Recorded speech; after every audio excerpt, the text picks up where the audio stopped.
hear me on this, okay? Hear me on this. Clarity beats chaos. And I mean, for a lot of us, we are consumed with chaotic lives, scheduling that is like crazy. I got to be here. I got to be there. I got to do this. I got to do that. This, that, and the third. And I mean, as leaders, I think Monday is probably one of the loneliest days because, I mean, Sunday, everybody's been listening to you. Uh, People have driven however far they've driven just to come hear you. And then Monday, you sit there by yourself and you sit there and all your thoughts. And I want to share a story about the Monday I remember. A Monday that is quite vivid for me was the Monday of after our launch of Coy International Worship Center. That's what we were called when we began. Coy International Worship Center. It was in February, and it was exciting because we had painted the building, we had put signage outside, we had done tons of advertising over the radio, television, social media. You know, it was kind of starting at that time. Passing out flyers, telling everybody about this new church. Um, it was a church that had been sitting in my heart for years. Vision that God gave me years ago, and here we are starting it. And I was excited. I was nervous. I was excited, but I was nervous. Yet I was excited. I don't know how else to explain it, but it was like all of those emotions of something you've been dreaming about, something you've been wanting to see, and now it's time to do it. And so Sunday comes, and we're there earlier. We're doing the sound checks. We're doing all of the um, video checks and just preparing everything for service. And they're telling me like people are coming, the cars are lining up the hill, doors open. I'm in the back. I walk out, and I'm like, whoa, it's packed.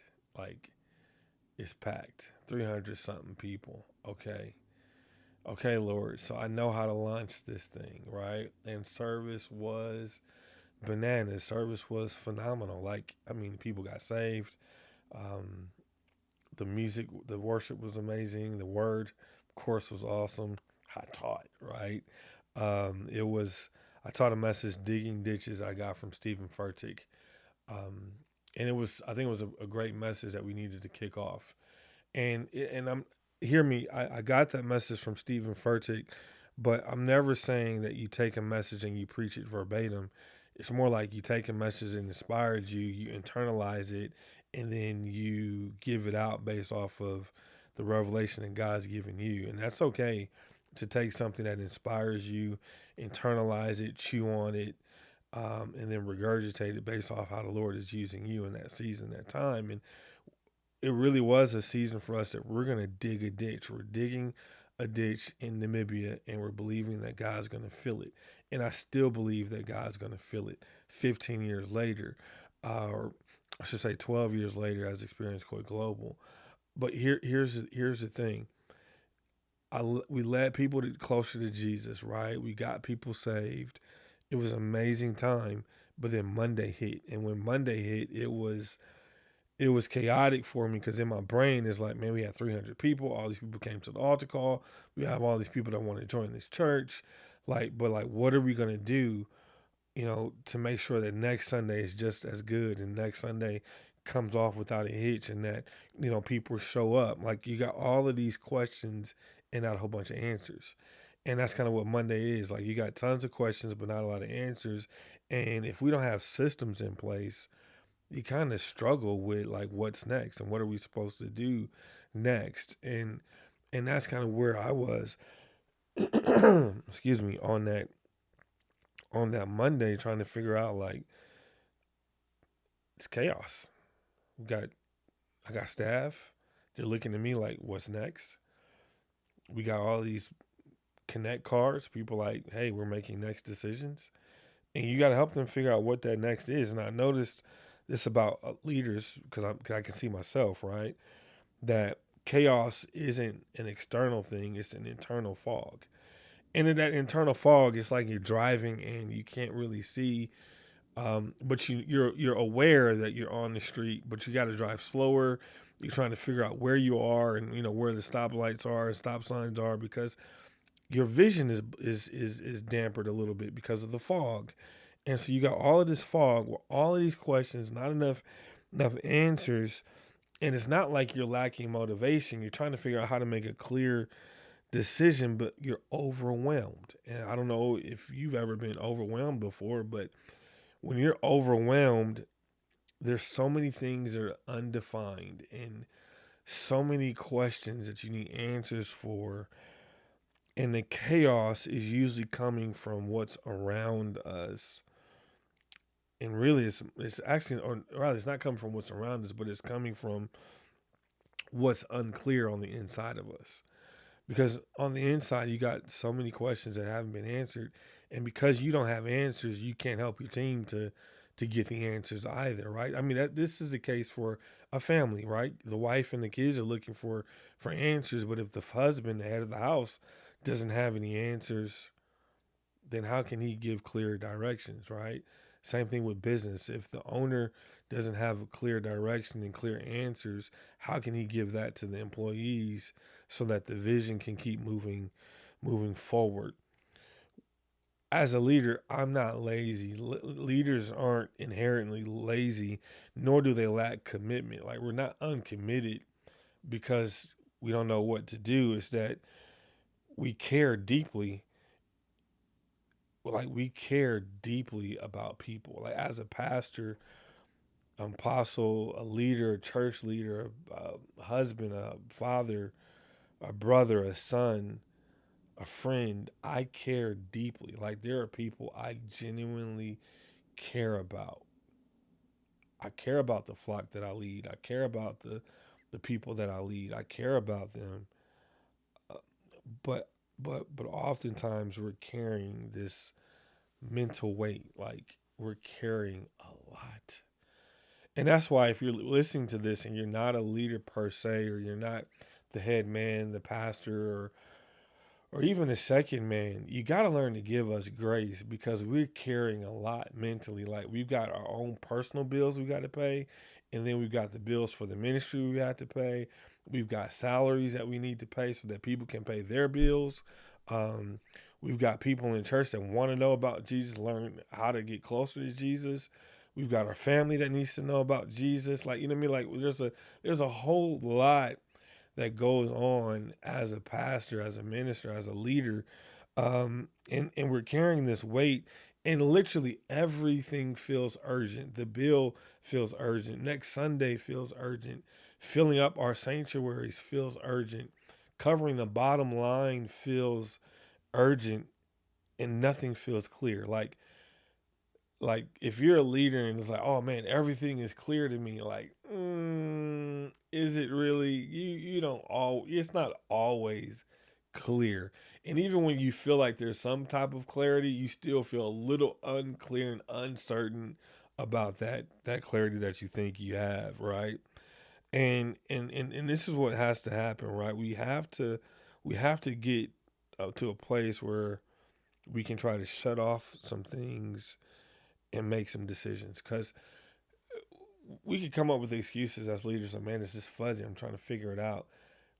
But how long can you keep saying that, right? Like you can only keep making that statement, man, things are still fuzzy, I'm still trying to figure it out. Like, you can only say that, for so long. And I wrote this down. Chaos isn't always about too much happening, it's about too much being undefined. When things stay undefined long enough, we start calling it burnout, and that's where burnout comes from.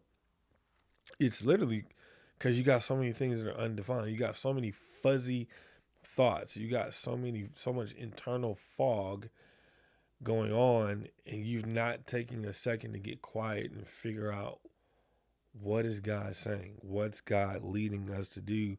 What does God want us to do?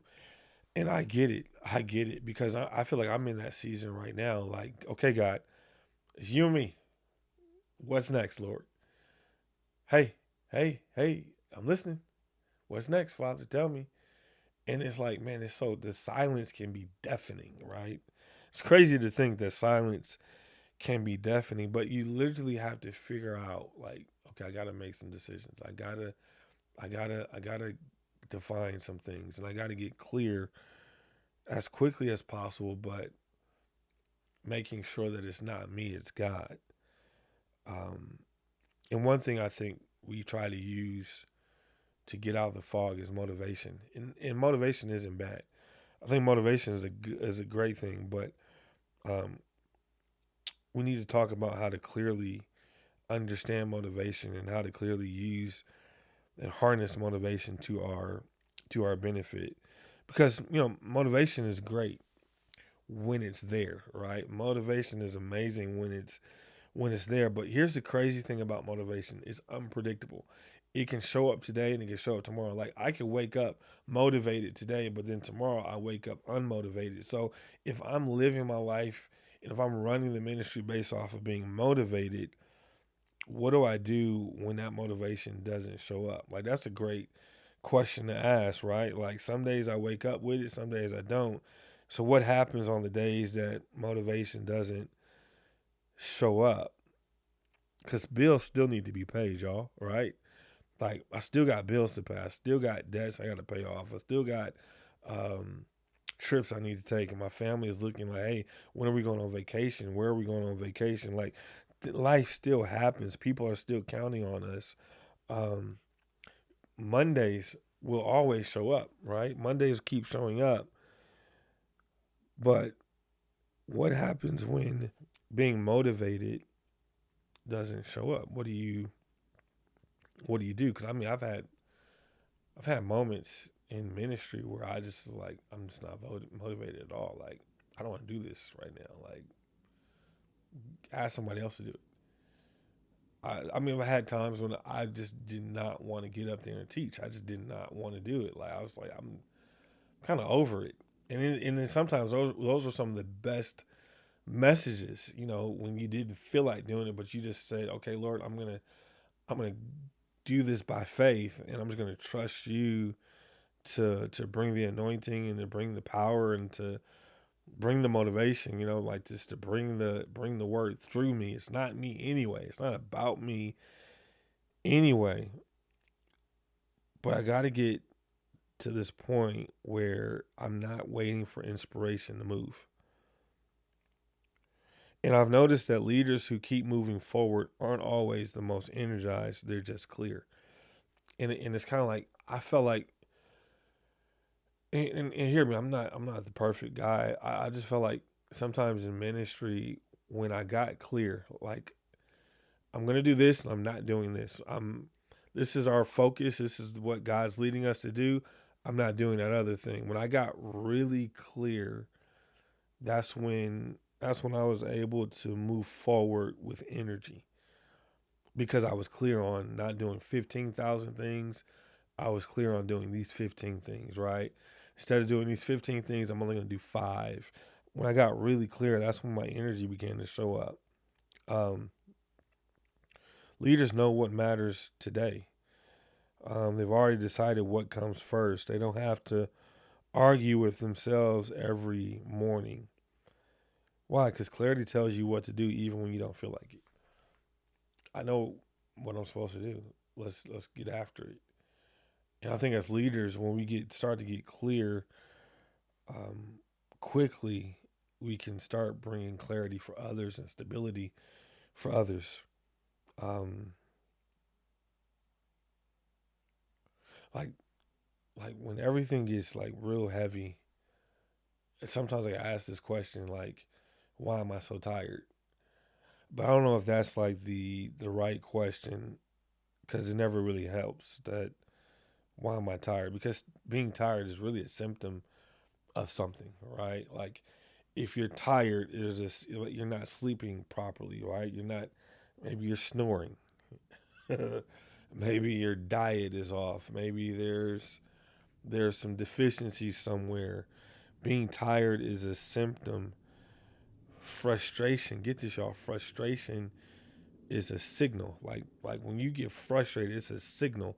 Like when I was getting frustrated, it was a signal that maybe I need to take a step back and reevaluate where I'm at and maybe appreciate what I have. Frustration can signal certain things, and being overwhelmed gives me information.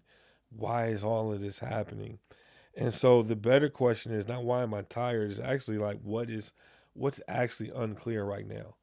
Because if I can understand like what's unclear right now, I can really start to pinpoint what needs to get done. Because it's usually not everything. It's usually just like one decision that I've been avoiding. Like make this decision, right? Okay, we're gonna shut this down today. Like it's really not 15 things that are the issue. It's really just one decision. One decision, like I need to fire everybody, or one decision, we're going to start this from scratch, or one decision, men's ministry ends today, we're going to start fresh next year. Like until we get a leader to lead this thing, we're not going to do it, right? Like this just one decision that really kind of dominoes and causes other decisions just to fall in line and fall in place.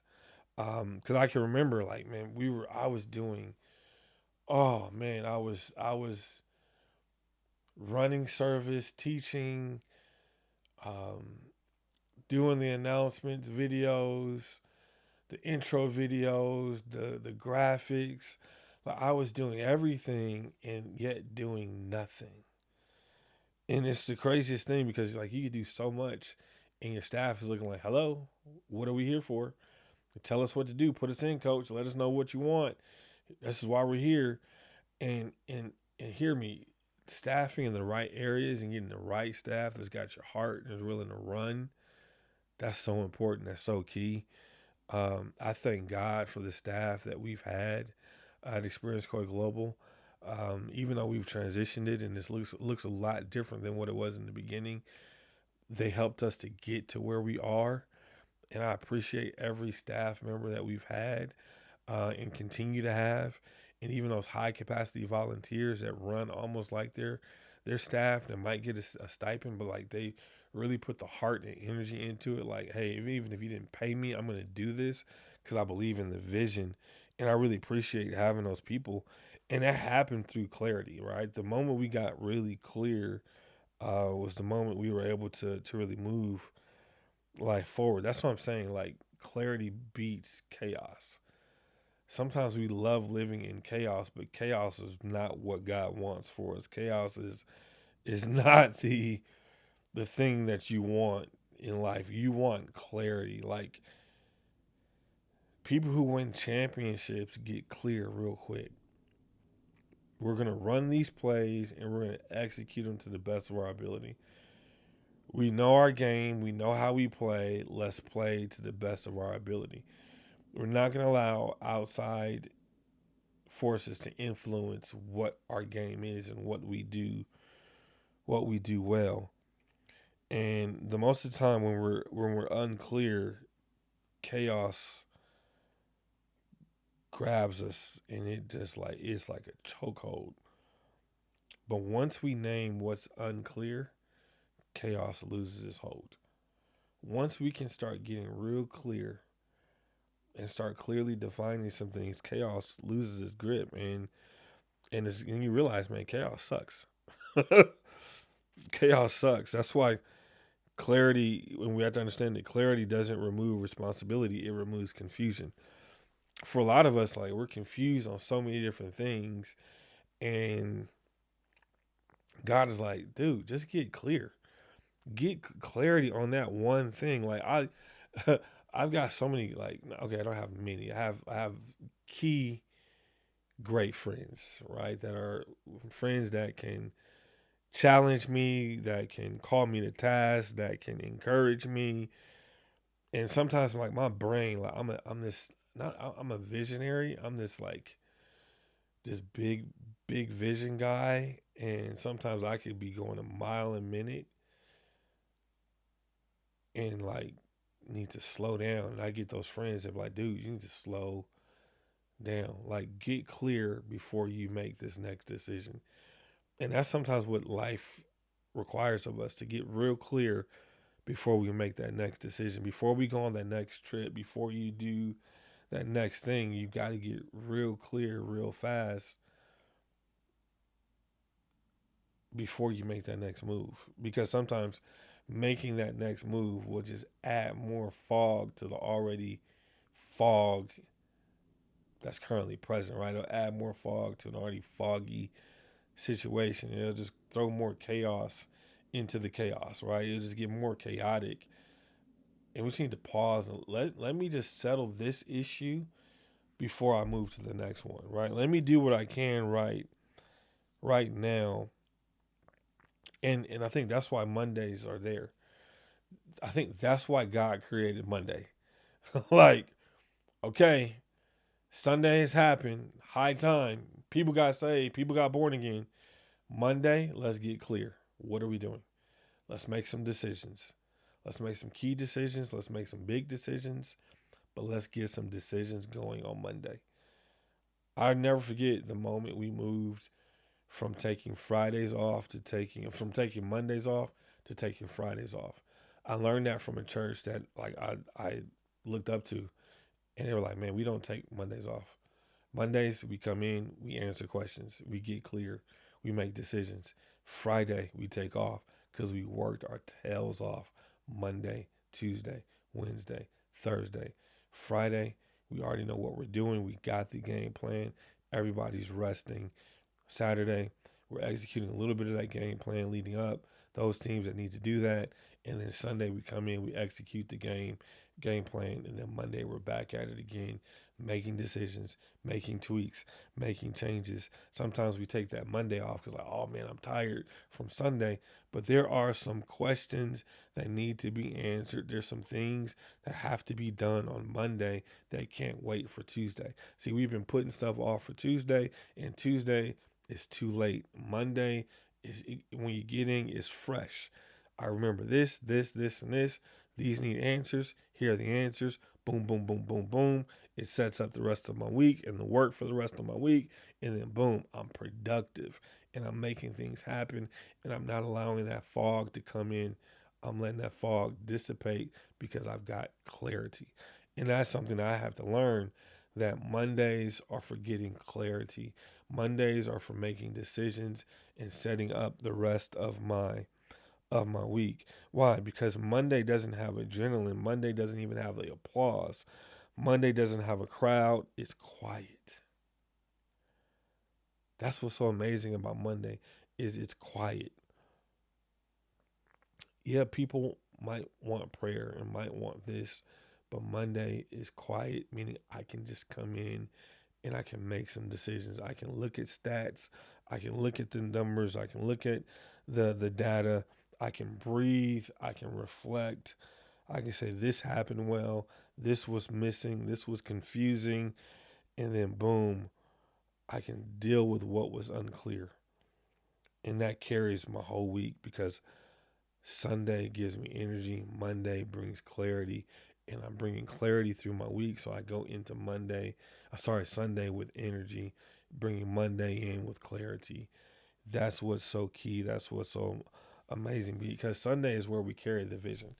Sunday is our bread and butter, you know. Sunday is where it's happening. And you have to look at your own life like, what's my Sunday, right? Your Sunday might be a Friday if you're a business owner.